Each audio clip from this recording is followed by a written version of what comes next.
We are going to start off by cutting 1/4 of sweet onion. Next, we are going to cut up 1 stalk of celery.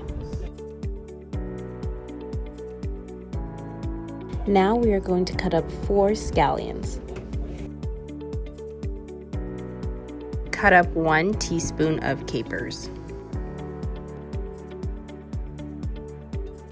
Now we're going to put in 2 cans of drained chicken. You can use any kind of chicken you like. After, cut up and put 2 boiled eggs in the mix.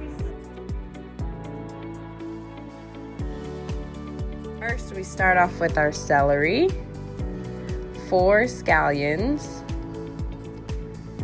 your onion, your dried parsley, some salt, your capers, some mustard, pepper,